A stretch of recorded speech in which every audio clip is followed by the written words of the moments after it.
Are you looking at neighborhoods in St. Louis? My name is Johanna Dueren. I'm a realtor with Circa Properties here in beautiful St. Louis, Missouri. And today we are in the car and touring the neighborhood of Lafayette Square.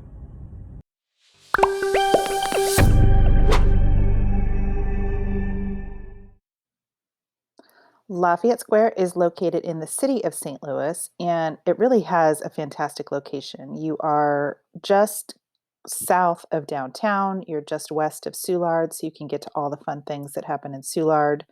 And it butts right up to Highway 44. So if you need to get out west pretty quickly, you can. I do have some clients that live in Lafayette Square but work over in Illinois just because they're looking for something a little bit more charm and character over here in St. Louis, but still are able to get across the river pretty quick. So this is Lafayette Square. We are getting ready here to turn onto Mississippi. This block of homes is really interesting. All of these are new construction, and they are, of course, built right in line with how the older homes in Lafayette Square look. The preservation board with Lafayette Square is one of the stricter preservation boards in the city of St. Louis. So if you do build new construction in Lafayette Square, you typically are going to have to stick really, really close to what the historic accuracy of the properties are. The architecture in Lafayette Square is absolutely fantastic. Most of the homes are Victorian style or French mansard style. Most of them have 3 stories. There are several that you'll see that will only have 2, and that may or may not be because of a tornado that happened in 1896 here. Killed a lot of the homes in the neighborhood and took off the 3rd story of several homes. So some of those homes don't have 3rd stories anymore. But the ceiling heights is one of my favorite things about Lafayette Square homes. You'll find soaring ceilings in these places, sometimes up to 11 and 12 feet on the 1st floor. And the attention to detail with the brickwork, with a lot of the plaster work inside, the ceilings on a lot of times the dining rooms and living rooms are going to be super ornate. They're just really nice.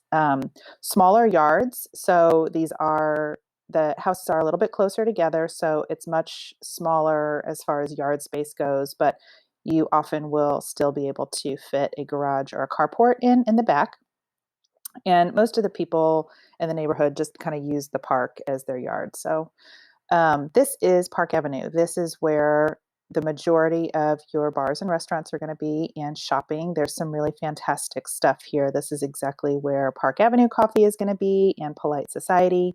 A little bit farther down, if you go down Mississippi to Shoto, that's where you'll find Planter's House and 1111 Mississippi and Bendeset. So lots of fun options here. As far as housing pricing goes, in the city, these homes are going to be a little bit more expensive than some of the other areas in the city. For something with 3 to 4 bedrooms, with 2 to 3 bathrooms, you're going to be looking at anywhere from 400 to 700,000. There are some of the really, really big ones that are going to be closer to 1 million, though.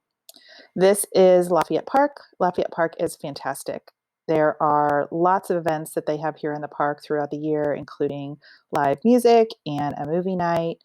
It's a really popular place for birthday parties and for weddings. There is some really fantastic architecture in the park as far as the park house, some of the bridges, which I will also reference in the description down below. Also located right here in Lafayette Square is one of my favorite schools in the city. Lafayette Prep Academy is right there on the corner, so walkable. It is a school that's available for everybody in the city, but it is walkable right here in Lafayette Square. If you're looking for any more information about Lafayette Square, please feel free to reach out. And as always, subscribe and comment down below. If you've got more questions, you can give me a call or shoot me an email anytime.